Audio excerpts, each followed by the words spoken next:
appreciate you and the love. And what's on tonight, Nat, all I can see is why your people count, why your community and your people mean so much to your health, your well-being, and all of this. And this is something I want to talk about that I feel is very important to talk about. So that's what we're here to talk about, and all the other things. If you've got questions, anything you want to bring and raise, whatever, I'm here for you. But I just want to make sure I can see the questions that might be coming through on Facebook. So I'm just going to jump around for just a little second more. But as we get organised, please, if you have some questions, don't hesitate to ask them. But it is really important, and I feel like we've really disconnected. And I was was out with a beautiful group of women just the other night, and we were talking about how we've really lost that idea of community. We've really lost connecting with each other to support each other. And I was talking about this actually also yesterday. I was on a couple of podcasts yesterday. In fact, three by the end of the day. I felt like a broken record. And that's fine. But it raised a lot of conversation about the fact that why are we so disconnected? And I really think one of the main reasons that we are finding ourselves in this position of disconnect is I blame the pill way back when that was prescribed and discovered. And not that wasn't something that was liberating for women, but it meant they got to tap out of their hormones, and we weren't ready for that. We weren't necessarily ready to tap out of our hormones. And so with that said, I think we didn't realize the long-term implications this was going to have on our health, that we tapped out of looking at our hormones and what our bodies were communicating to us. In fact, it probably stopped communicating to us in ways that we had have expected. And there was definitely a long-term effect of that. And we're just starting to see what that looks like right now. And so I'm not here to say that's wrong or right. I do see the implications of women using synthetic hormones, and that can be, for many women, really quite problematic. But I'm not here to say you shouldn't do that. We have to find our own way, but we have to have as much information on board as possible to be able to make these decisions that actually impact the rest of our lives. So I think it's very, very important that we look at the why, but we also look at who's on our team. Like, who's there on the sideline, cheering us on, helping us to feel supported, helping us to feel sound in our decisions, making sure that they're checking in with us. And I think that that's actually really such a huge factor in our health as women. And I was talking just yesterday on one of the podcasts, and I can't wait to share one of the many podcasts I did with you. Yes, we did with people yesterday. But once upon a time, we hung out in communities where there was always someone that had advice. There was always someone that had been through what you'd been through. There was always wisdom and sharing, and nothing was taboo, nothing was a bombshell, nothing came and smacked us between the eyes, and that we had to learn very quickly. Whereas everything from puberty through to miscarriage, pregnancy, perimenopause and menopause and beyond seems to be such a mystery now because we don't talk about it enough. And so I really want to be able to do more of that. Now, I hope this sound doesn't come through. I think it's going to. I need to try and work out how to look if there's any questions on Facebook. How do I normally do that? So I'm here to answer your questions as usual for ASKNAT and any questions that you might have about your health and your hormones and whatnot. But I really do want to just remind us how important and valuable our hormone health is, and that obviously part of that comes down to having people around you that can love and care for you properly in the way that you need. A lot of my patients will say that they don't feel heard. They don't feel like their health providers are listening to them, whether that's their GP or their doctor or even their complementary or alternative medicine practitioner. And really, my job as a health provider these days is to help you believe in yourself without a shadow of a doubt.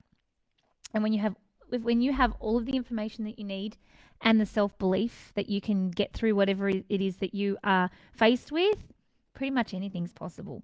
We all have that friend that's like totally crazy, like off the charts crazy, that says they're going to do things and they go and do it. And you look at them and you think, Of course they did it because it's them. Can I have just by a raise of like love hearts or show of hands or whatever that looks like? Do you have that friend that they're always there and they're always like, I'm just going to do this, and they go and do it, and you think, what the heck? Like, seriously. But of course they did, because they believed without a shadow of a doubt that they could do that. And we all need to be able to invite this same belief in, and this same belief in that we can do whatever it is that we set out to achieve without a wavering belief. And I think if we can bring that in, what happens is we start to get on our path and our journey, whatever that looks like. Why is Instagram going dark? And then people get in our ears. Maybe someone tells us something and we believe it. And then all of a sudden that's a pretty slippery slope. So what are you doing? And this is why the community that you build is so important for your health. What are you doing to create this tribe of people around you that are constantly helping to keep you on the right track? And that is what feels good for you. When you make a decision and you believe without a shadow of a doubt that you can get it done, these people are sitting there cheering you on. They're not the people sitting there telling you can't do it. They're not the people sitting there telling you that you're crazy or looking at you going, And sometimes if you have enough support or you have enough strength in your unwavering belief, that the people that tell you that you can't do it give you the motivation to absolutely tell you and absolutely show them, and you can show them later that you can do it. And so this becomes a big challenge, I think, not challenge, but it becomes a big part of what I do with my patients, is help them to reestablish the belief. The belief is that you can totally do what you set out to achieve. And there's more than one way to do anything. And that's what, when it comes to critical thinking, and the whole world is currently critically thinking and feeling very shocked and scared and worried, I have a little bit of comfort knowing that I've had to critically think my entire career. I've had to think outside the box. I've had to help people look at different ways of achieving things because nothing else has worked.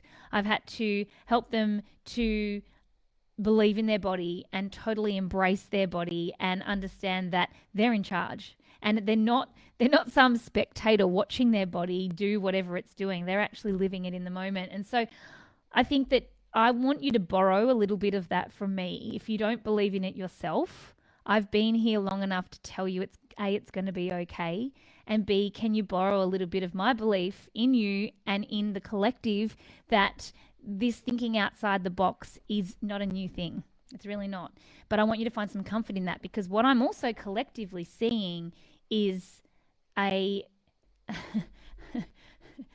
even a generation, because this spreads across generations, but the collective is so scared and so worried and so bogged down in the fear of what is ever going to happen next for us, whether it's our hormones or our fertility or whatever that might be. And we've been here before, guys. I want to say we've been here many, many times. And so it's just about conjuring up every fiber of your being, believing that you can do it, getting the right people to support you, and then from there, anything is absolutely possible. Now, I've got some questions coming through. Some questions about what I've got some things to tell you and share, but I'll save some of those to the very end when I burst out in Mariah Carey again. But I am very excited. I can just see some comments about having me along at our wellness tour next week. I'm going to be in Mildura next week. I am so excited. That's my hometown where I grew up. I haven't been back for quite some time. We have an amazing event, and I will put a link to my events page here for you to go and check out, because there's lots of things happening, and Mildura is the next thing on the events calendar. Really excited. And if you are in, I don't know, anywhere within the vicinity of Mildura, even Melbourne, let's take a road trip together. I would love to see you next weekend at this event. It's going to be epic. So thank you for saying that. I appreciate that. Lots of questions coming through here. I can't see the questions on Facebook. I'll check it again in a second. I'm too worried that the sound's going to go weird if I go and actually check out what's over there. Actually, no, I think I can do it like this. Hang on, let's just see. Yeah, I can't see any comments at this point in time. So with that in mind, some of these questions that are coming through on Instagram, let's take a look. Wondering who can be in our corner for someone new to learning about this. Who is the best health professional to talk to about hormone imbalance? So there's not the best person. It's just who you can relate to, who can hear you, who can listen to your concerns, who can answer your questions. there's not the perfect person. Well, there's your perfect person, but I am not here to tell you who that might be. I think the challenge is that often our first point of call is our GP, and our GP is definitely trying to do the best job that they possibly can, but there's a big, big gap between your GP and your hormone health expert, being your gynecologist or your health provider who has a sound understanding in hormones. And so that can be a really big challenge, because often the answers that we want to seek, we're not getting. We might be prescribed things that aren't necessarily a solution, and that can be a slippery slope. And I shared just today about on my Instagram about young women taking the pill and how that shuts down that communication between the adrenals, brain, and the ovaries, and how that can be or can impose some pretty long-term issues for women, especially those who have hormone imbalances already, and then we're using the pill to suppress that. And unfortunately, I wish it was as simple as being able to take a pill and it be fixed, but I think many of us realize now that that's just way too good to be true.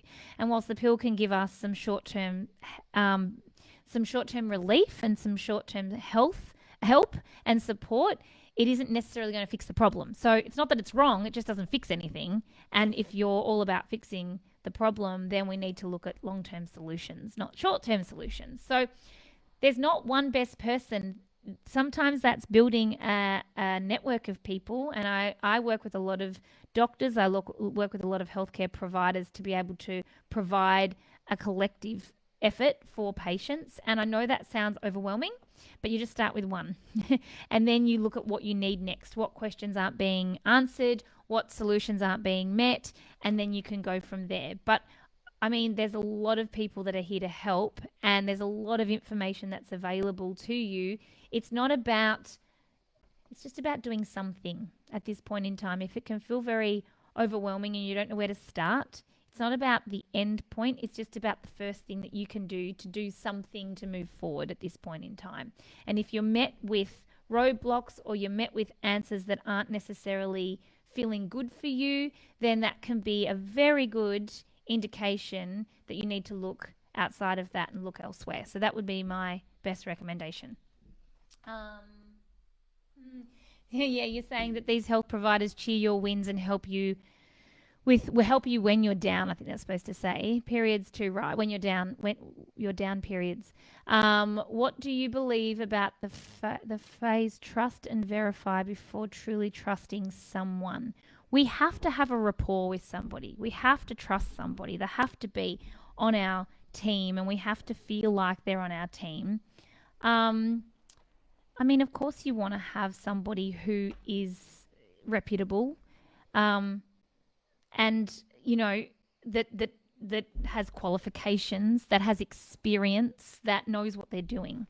I really think, to be really honest, experience outweighs everything for me. When I look at people that really know what they're talking about, they've been doing this for a long time. They've had thousands of patient encounters. They know what they're looking for. It doesn't mean that the next generation don't have plenty of wisdom, but what they bring, I feel, is fresh ideas, which are equally as important. But for some of those long-term, really complex situations, I really find that when you can find a health provider who has had thousands of patient encounters, they're going to be able to see what someone who maybe is a year or two out can't. And I know that's hard because I'm here to support everybody when it comes to practitioners and providers as well. We've all got to learn. We've got to walk before we can run. So I think being able to find the person that you resonate with that has got experience and time and education under their belt is absolutely invaluable. And that's the best place, I think, to start when it comes to really trusting somebody. Let's see, any more questions? That was really interesting about starting the pill young. Yes, I know I've got a little bit of pushback from that, but that's definitely where we are looking at this right now. And I'm not making this stuff up, guys. This is sort of research facts that if you're shutting down that axis of the body when it comes to those hormone pathways, that can be pretty problematic. If you don't know what I'm talking about, go and check out my latest post on Instagram where I talk about how the pill, the age that you start to take the pill as a teenager, kind of like just puts a big blanket on things until it's at such a time that you decide to transition off. And when you do that, let's say you're 30 years old, you are as sexually mature hormonally as what you were when you started taking it. And so I know that can be confronting. You might have been told something else. What we also know, research indicates that the longer that you can wait to use the pill, beyond that time, the less long-term implications it seems to have, probably because your hormones have actually found their groove and they know what they're doing. And so that's something else to really consider, I think, for young women. And of course, it's one thing to use the pill for contraception. It's absolutely another thing to use it to try and mend something that it can't actually fix. The pill doesn't fix periods, it doesn't fix cycles, it flatlines your hormones so that you don't have those ebbs and flows. So it helps us to manage those symptoms. It's a completely different conversation if you're using it for contraception, and I certainly don't make any judgment of anyone.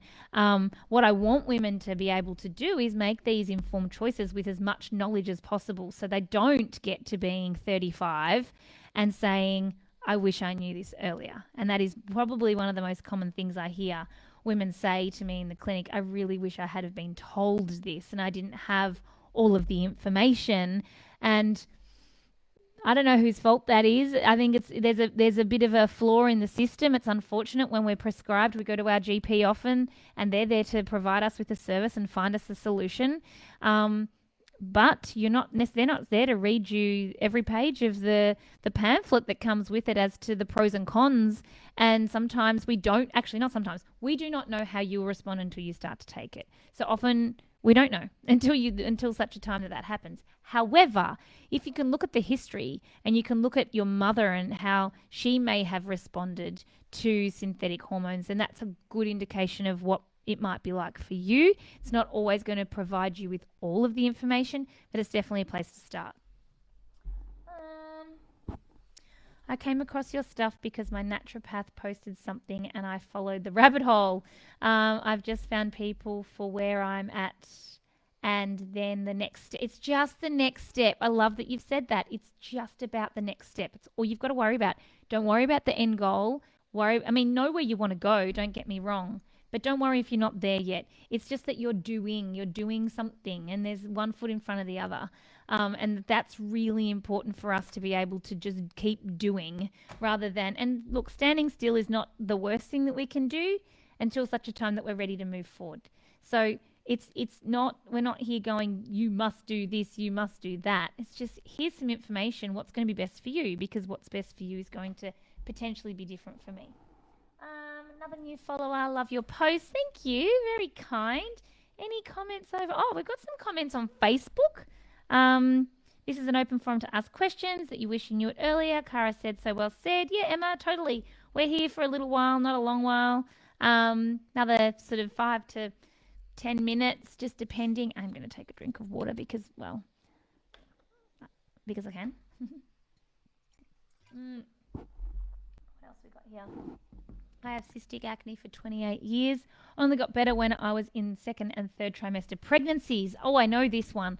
I have done a liver detox. I eat healthy. I try to limit stress. What else can I do? Okay, so cystic acne, we've got to look at the reason why we're getting the acne. And I think it also speaks volumes when your skin gets better during the second and third trimester, when our hormone levels are totally at polar ends of probably what you're experiencing now.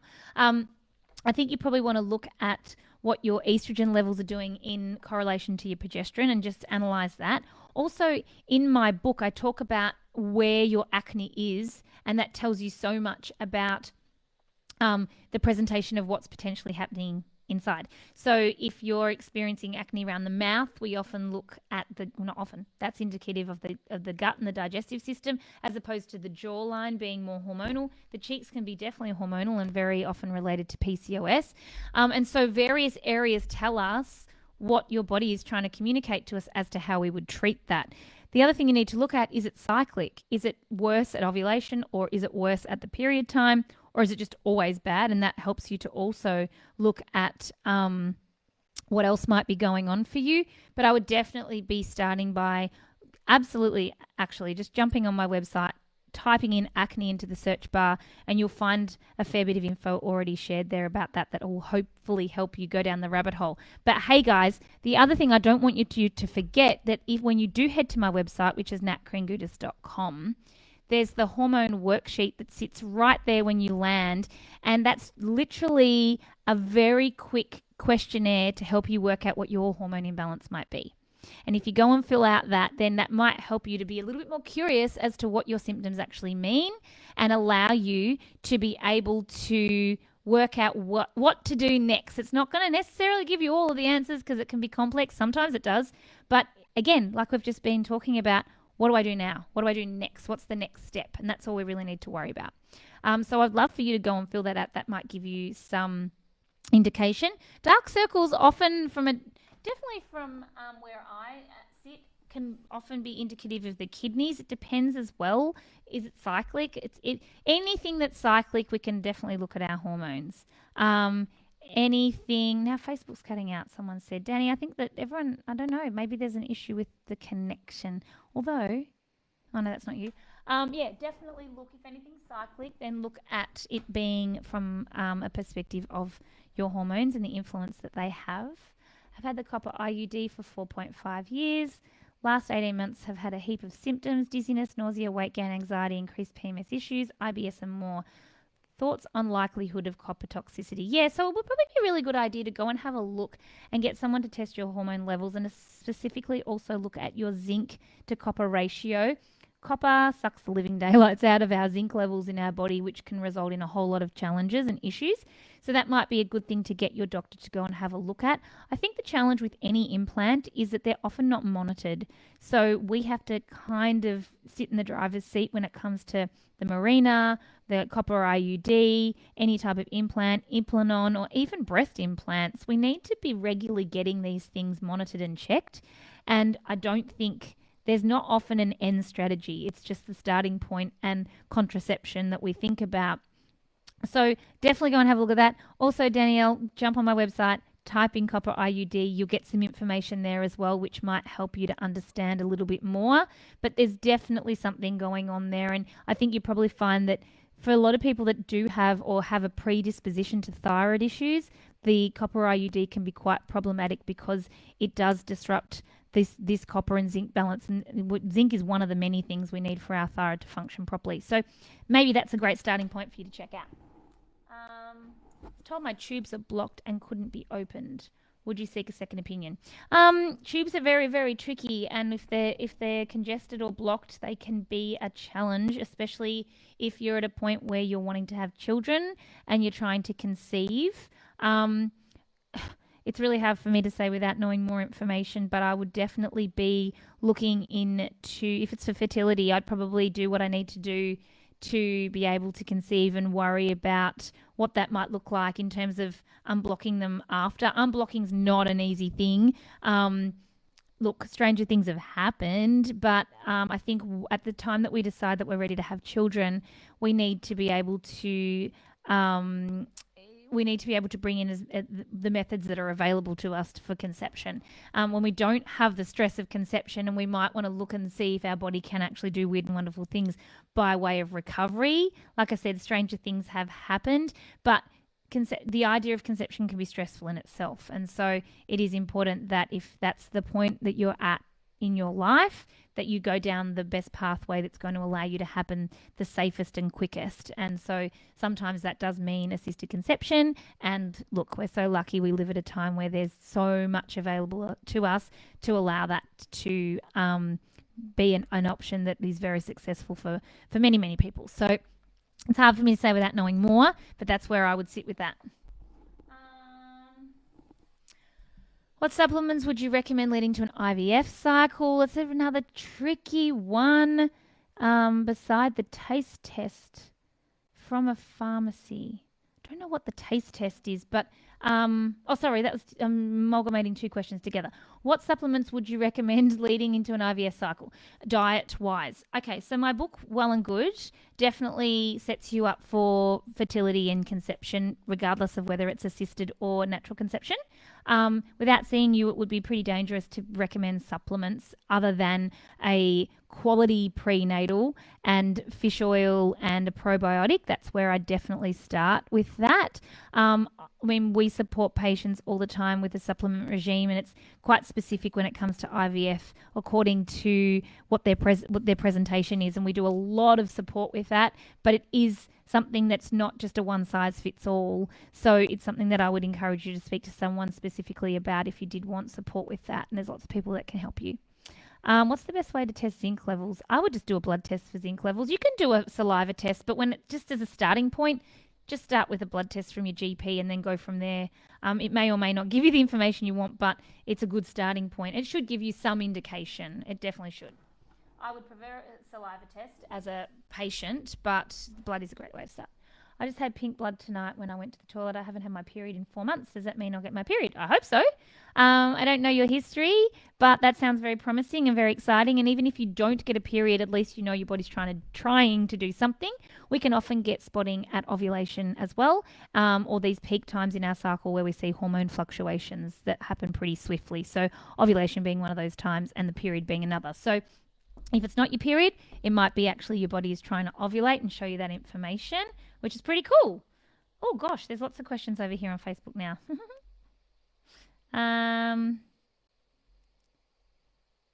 Oh, beautiful comments about loving my book.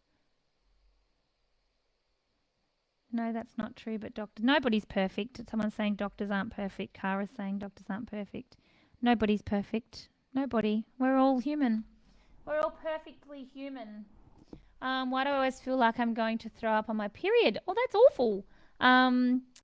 Hormones. We can blame it on the hormones if it's always at the same time. Might be not enough progesterone, might be too much estrogen, might be not enough of either of the two. It's difficult for me to say 100% what's going on, but definitely hormonal if it's happening at the same time. Do you think the MTHFR gene could have something to do with recurrent miscarriage? 100%. Go onto my website, type in MTHFR and you can have a look at the info there. But yes, definitely with clotting factor and supporting miscarriage is something I 100% think that we should just be looking at using a methylated form of B vitamin to help to support that. So go and check that out. There's another question here that's quite detailed. Stage 2 endo diagnosed by laparoscopy before my 2 kids, now 6 and 3. I've had my marina removed at the end of last year. How will I know if my endo is under control? Is it only by pain that I'm experiencing? Well, then you said, should I have some hormone tests done? I'm on a low FODMAP diet. My GP said my estrogen level was normal. There's a lot of information here, which is awesome. And it's hard for me to say again without seeing you safely. But I think that any symptoms that we had previous would show us that where our endo's at. And there's so much you can do to manage your endometriosis so it doesn't have to present. I use the example of eczema. I am predisposed to eczema. I have not had eczema for 20 or so years because I know what triggers my eczema, and that is inflammatory foods, poor lifestyle, not enough sleep, just not looking after myself properly, and high levels of stress. The same can generally be said for most conditions and endometriosis as well. Now, it can be a little bit more complex than that, and it is important that you are able to work out specifically what that is for you, but you can definitely keep your endometriosis symptoms under control to a point where it doesn't have to present, and you actually have some control over that. Stress is a big driver for endo, and I've got lots of information again on my website about that if you want to go down that rabbit hole. Thank you so much. Great information. Do you think that do you believe the MTHFR mutation? Yeah, around 60% of us have at least one mutation, if not two. I know some specialists don't believe in it, but if you actually understand the way that it impacts your body, just like any gene mutation, then it's something that you definitely, if you are, that if that's how you do present, then it's definitely something you want to consider. And again, lots of information that I've written about that specifically for you to take a look at and work out if that feels like a good thing for you. I really want to say that anything that I share here on my website is by no means dangerous, as in I would never share anything on a public forum that is going to have an impact on an individual level. So a lot of what I share here is quite general because it is just a general forum to share on, and the same on my website, but it may give you a bit more detail. I think the main thing to do is collect as much information as you can and then be able to take that and present that to your health provider to ask the right questions as to what's right for you. But we have to have this prompt of information to allow us to grow more curious before we do that. And this is really important, I think, getting the questions answered that are right for you. So, yeah, I really am very, very focused on that, and want to make sure that people understand that we would never, by the nature of a public forum, we can't do that. But it's more about prompting you to think outside of the box. Do you only have to worry if you have two of the two MTHFR mutations, or one gene is enough? So under stress, it seems to be that when there's even just one gene, unfortunately, that's the way our body somehow skewly presents itself, that I do think that if you have one, you still should be proactive. And I really feel like our body just doesn't put its best foot forward under stress. And so I would say that even if you know that you have one and not both, then definitely I would still be treating that in the same manner, especially if there's a history of miscarriage or infertility. So before I go, I just want to invite you guys and remind you that book club is starting again. And if you really want to learn about your body very specifically, then you are going to need to sign up for book club. What we do in book club is over 4 weeks, we go through my book, Beautiful You, but I help you to understand your body specifically. So you get to watch the ebbs and flows of your body, your symptoms, your signs, the times that things are happening, understand ovulation, understand your period, but then we go through so much more than that. And we go through, the various conditions. We go through long cycles, short cycles, women with PCOS, endometriosis, infertility. We've had people conceive during book club. It is seriously some really good fun. And it is a place that you get to build your community of people that you can come together, share information, pick each other's brains, and just support each other. So with that in mind, I do want to remind you that it does start on the 19th of May, which is in 2 weeks' time from today, which is pretty exciting. And you're totally invited to join, but places are limited. So I haven't checked, but I reckon we're at least halfway full. If you do want to join book club, then please go and absolutely check that out. You can find out more information on my bio in Instagram. If you click on the link in my bio, you'll absolutely be taken to, you can learn about book club there. But it's also on the events page on my website. If you go to natkringoudis.com, go and fill out the hormone worksheet, and then go and look on the events section and check out book club and all the details. There's 2 options. There's a standard access and there's a VIP access. VIP get loads. Standard still get great information too, but VIP get a little bit more of that community spirit and extra trainings, extra support, extra worksheets. So excuse me. So that's it for tonight, guys. Thank you so much for joining me. Very happy to be here again. Always a pleasure to share with you. And don't forget, we'll be back next week with more Ask Nat. Until then, everybody, take care. Have a great evening. And I'll see you in book club.